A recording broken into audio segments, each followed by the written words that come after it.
We're counting down 20 Cold War duck and cover drills that students in the 1950s practiced every single week.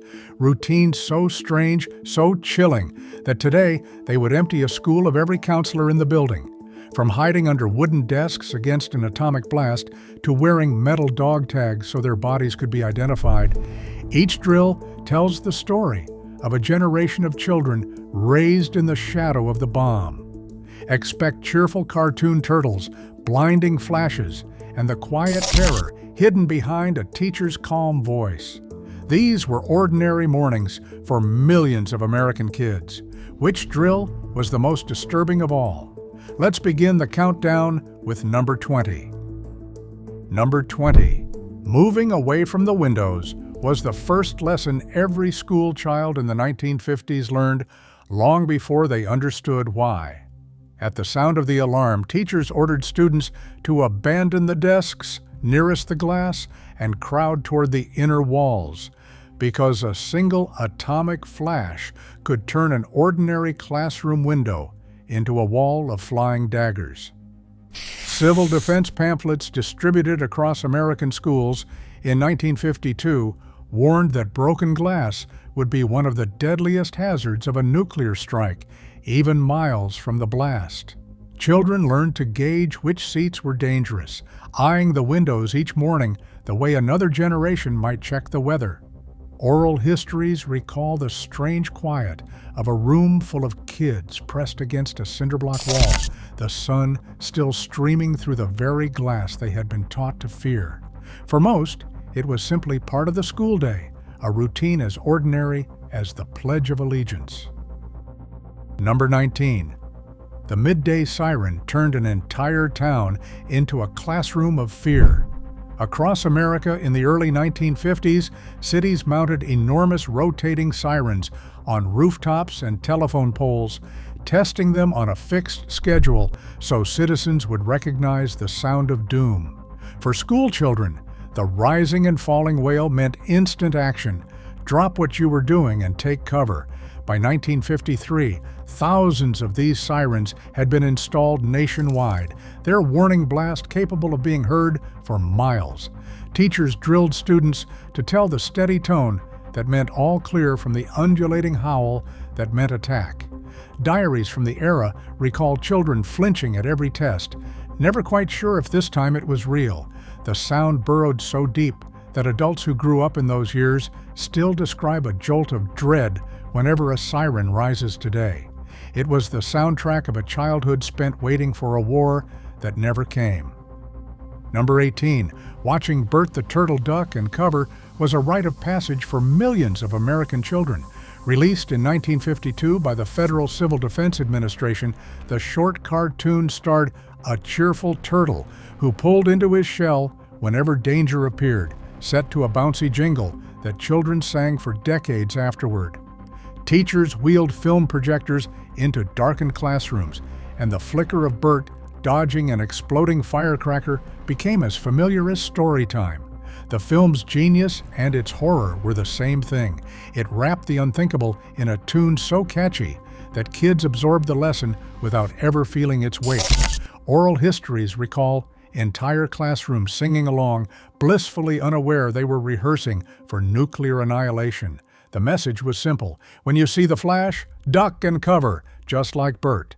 For a generation, a smiling cartoon reptile became the gentle face of the most terrifying weapon ever built, and almost no one questioned it. Number 17. Clasping both hands over the back of the neck was drilled into students until it became reflex. Once under the desk or against the wall, children were taught to interlace their fingers behind their heads, tuck their faces toward their knees, and shield the vulnerable nape from falling debris and searing heat. Civil defense instructors explained that the back of the neck and the spine were among the most exposed parts of a crouching body, and the posture spread through American schools by 1952. Teachers walked the rows, gently adjusting small elbows and pressing down on shoulders until every child curled into the same tight ball. Oral histories recall the ache of holding the position, the smell of floor wax inches from your nose, the muffled instructions echoing through the room. Children rarely asked what the debris would be or where it would come from. They simply learned the shape of survival and folded themselves into it, morning after morning, until it felt as natural as tying a shoe. Number 16. Shielding the eyes from the flash was a lesson in a danger no child could fully picture. Civil defense materials warned that the initial burst of an atomic detonation could blind a person who looked toward it, even from a great distance, so students were taught to bury their faces and never glance up. Teachers across the country in the mid-1950s repeated the instruction like a catechism. If you see a bright light, do not look at it. Cover your eyes. Film strips showed children turning away from a cartoon sun, grown suddenly monstrous. Oral histories recall the confusion of being told to fear light itself, the one thing every kid associated with mourning and safety. Some pupils squeezed their eyes shut so hard they saw colors. Others peeked, curiosity warring with obedience. The drill asked children to override their deepest instinct, to look away from the sky, and they practiced it so often that the gesture became automatic, a small flinch carried into adulthood. Number 15. Ducking beneath the school desk was the single most iconic drill of the Cold War, practiced by millions of American children at a moment's notice. At the command drop, students dove under their wooden desks, knelt on the floor, and pulled their bodies into a ball beneath the thin lid that was supposed to shield them.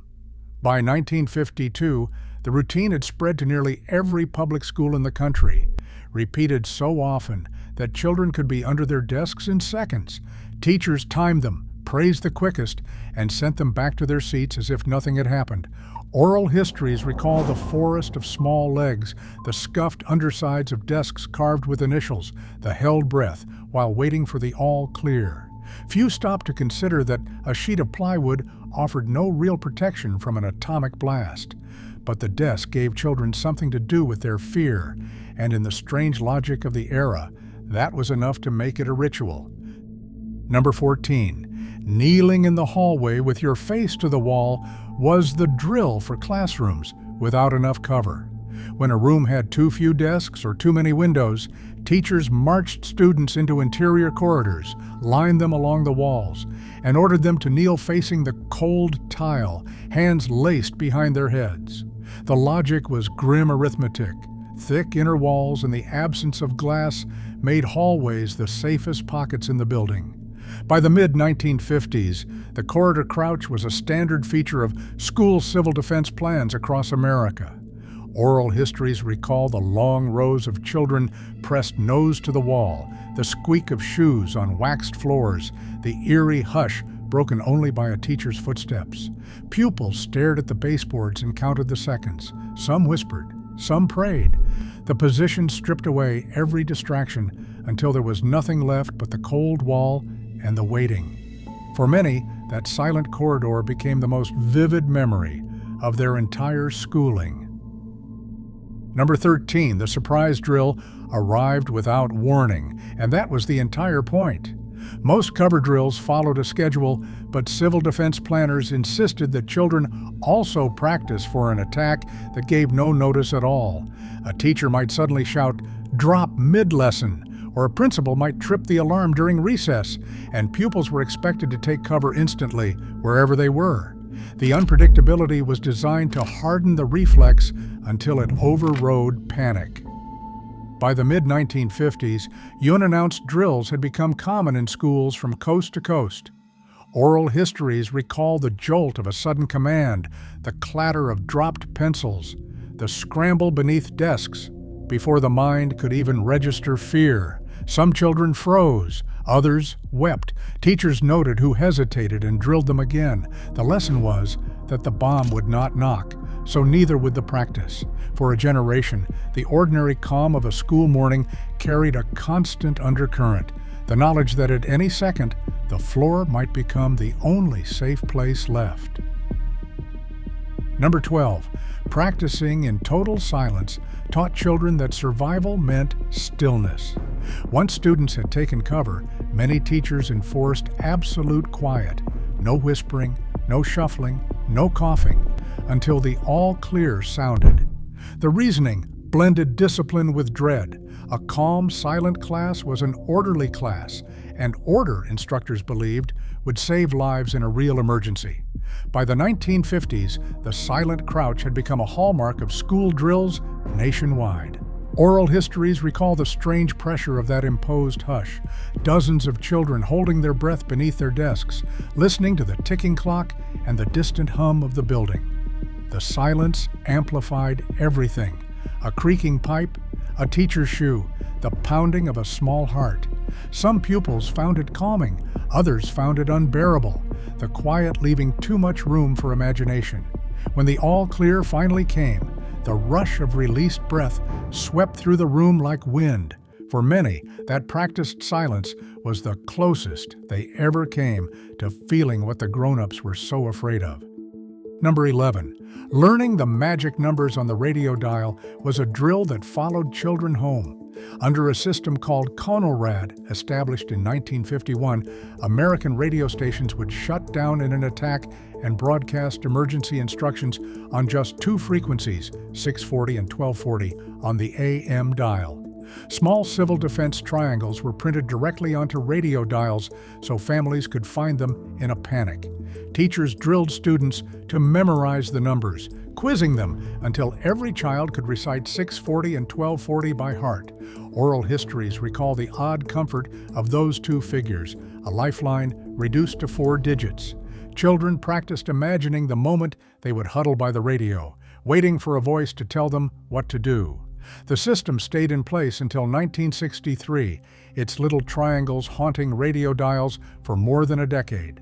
For countless kids, those two numbers became as memorized as their own phone number, a piece of survival arithmetic tucked away beside the multiplication tables. Number 10. Sitting through civil defense film strips was a regular feature of the 1950s school week. Beyond Bert the Turtle, classrooms screened a steady stream of government films and slide reels explaining what to do when the bomb fell, complete with rising mushroom clouds and tidy diagrams of families crouching in basements. Teachers dimmed the lights, threaded the projector, and let the flickering images do the teaching. By the mid-1950s, the Federal Civil Defense Administration had distributed these materials to thousands of schools across the country. Oral histories recall the hypnotic clack of the projector, the cartoon families calmly surviving the unsurvivable, the narrator's reassuring voice promising that preparation meant safety. The films were carefully cheerful, sanding the terror down into something a child could file away. Yet the images lingered. Decades later, adults still describe the mushroom cloud blooming on a classroom screen, the moment a cartoon explanation collided with a very real fear. For many, those darkened afternoons were where the Cold War first became personal.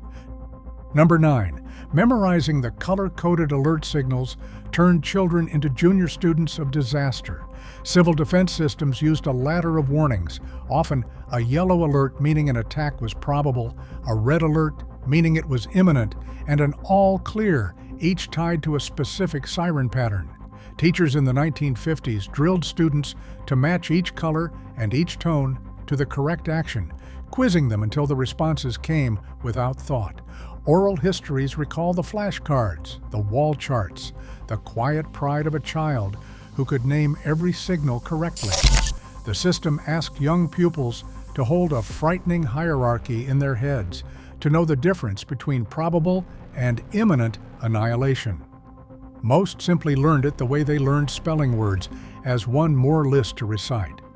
Yet some understood exactly what the colors meant and carried that understanding home. For a generation, a simple palette of yellow and red became shorthand for the end of the world, drilled into them between arithmetic and lunch. Number 8. Appointing student monitors gave children a share of the responsibility for surviving the bomb. In many schools, older or trusted pupils were named as drill wardens, tasked with leading classmates to shelter, counting heads, and keeping younger children calm when the alarm sounded. They wore armbands or badges and reported to adult civil defense coordinators. By the mid-1950s, these junior warden programs had spread through American school districts as part of broader community defense plans. Oral histories recall the strange mix of pride and burden, a 10-year-old suddenly charged with guiding a line of frightened first graders into a basement. Some children flourished in the role, standing a little taller. Others lay awake wondering whether they could really do it if the day ever came. The programs treated pupils as small soldiers in a civilian army, handing them duties that adults today would never place on a child. For those chosen, the responsibility was real, and the memory of carrying it has never quite faded. Number 7. Filing down to the basement shelter was the drill that took children into the bowels of the school. When the alarm called for full shelter rather than a quick duck and cover, classes formed orderly lines and marched to designated areas deep inside the building, basements, boiler rooms, windowless interior halls chosen for their thick walls. By the late 1950s, schools across the country had mapped out these shelter zones, marking them with the soon familiar black and yellow fallout signs. Oral histories recall the long descent into dim, pipe-lined rooms, the smell of dust and coal, the way voices echoed off concrete. Children sat in rows on cold floors and waited, sometimes for many minutes, while teachers counted and recounted. The basement was meant to feel safe, but to many pupils, it felt like the opposite, a windowless hole where the outside world simply vanished. For those who practiced it, the march underground became one of the most haunting routines of their school years. Number 6. Discovering the shelter supplies turned an abstract fear into something children could touch. As schools were designated as public fallout shelters in the late 1950s and early 1960s, basements filled with government-issued provisions, drums of drinking water, tins of survival crackers, sanitation kits, and stacks of folded cots, all stamped with the civil defense emblem. Teachers sometimes showed pupils the stores during drills, explaining that these would keep them alive if they could not go home. Oral histories recall the rows of metal drums, the bland yellow biscuits that some children were even allowed to taste, the unsettling realization that adults had planned for them to live underground. By 1963, millions of shelter rations had been distributed to schools and public buildings across America. For a child, the sight of all that food and water carried a quiet message no lesson could soften, that the grown-ups truly believed the bomb might come and had prepared calmly and thoroughly for the day their school became a refuge. Number 5.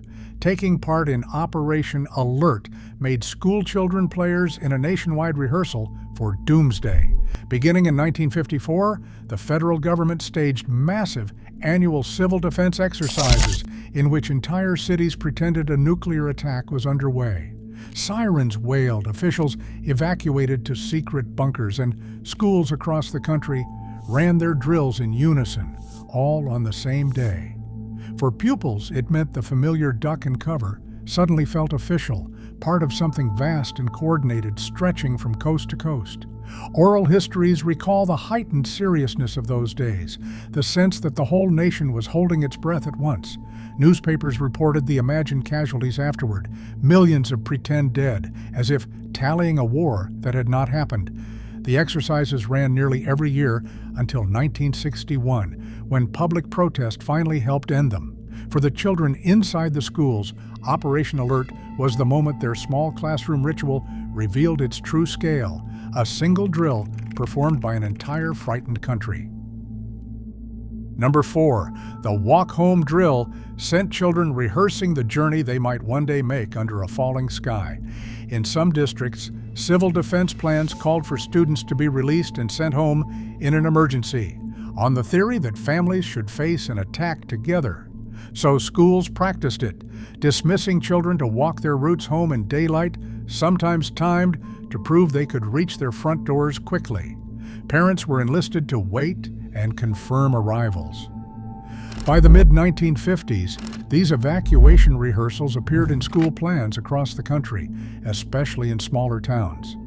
Oral histories recall the odd solemnity of walking familiar streets as part of a drill, glancing at the sky, wondering what they would do if the siren sounded for real. Younger children were paired with older ones, Some cried at the thought of being separated from their class. The drill asked kids to imagine running home through a city under attack and then to practice it calmly as if it were a fire escape route. Number 3, fingerprinting school children marked a chilling turn in Cold War preparation. In a number of American cities during the 1950s, civil defense and police programs fingerprinted students in large numbers, pressing small inked fingers onto official cards that were filed away for safekeeping. The stated purpose was identification, a way to account for children in the chaos of a disaster. Schools framed it as a civic duty, and parents, swept up in the anxieties of the age, largely consented. Oral histories recall the long lines, the ink that would not wash off, the unsettling adult faces explaining why a child's prints needed to be on record.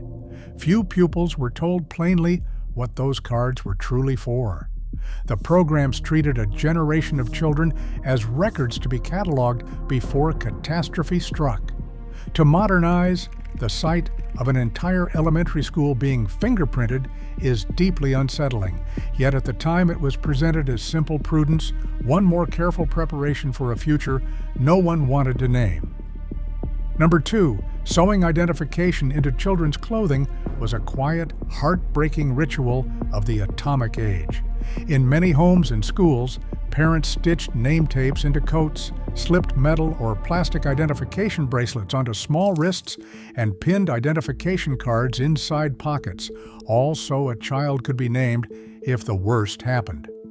Civil defense campaigns of the 1950s encouraged the practice as a sensible precaution. Oral histories recall mothers carefully lettering a child's name and address, the bracelet that jingled on a small arm, the matter-of-fact way it was explained as just in case. Children wore the tags to school without fully grasping their purpose, the way they might wear a winter hat. Yet the meaning was unmistakable to the adults who fastened them. Each bracelet, each sewn-in label, was a parent's wordless acknowledgement that they might not be there, and that someone, someday, might need to know whose child this was. Few artifacts capture the era's quiet dread more completely than a name stitched into a child's coat. And finally, in first place, issuing dog tags to school children stands as the most haunting drill of them all. Beginning in 1952, cities including New York distributed military-style identification tags to millions of public school students, small metal plates stamped with each child's name to be worn around the neck every day. The program was modeled directly on the tag soldiers wore into battle, and its purpose, though rarely spoken aloud, was unmistakable. Teachers helped fasten the chains, and children wore them beneath their shirts alongside the duck and cover drills in the basement marches. Oral histories recall the cold weight of the metal, the curiosity of small hands turning the tag over, the dawning understanding of why a child might need one. Parents signed the consent forms in their millions. For a brief, chilling stretch of the 1950s, an entire generation of American school children went about their days wearing the same identification as men marching to war. No single object captures the era's quiet terror more completely. A child's name on a soldier's tag, worn to school each morning as ordinary as a lunchbox. Across all 20 drills, from moving away from the windows to the dog tags worn around small necks, these rituals tell the story of a childhood lived in the shadow of the bomb. What strikes us most is how ordinary it all was. The cheerful turtle, the calm teacher's voice, the practiced silence beneath a wooden desk. A generation of children learned to fold themselves into a ball and wait for the end of the world, then stood up and went back to arithmetic. If you lived through these drills, tell us in the comments which one you remember most.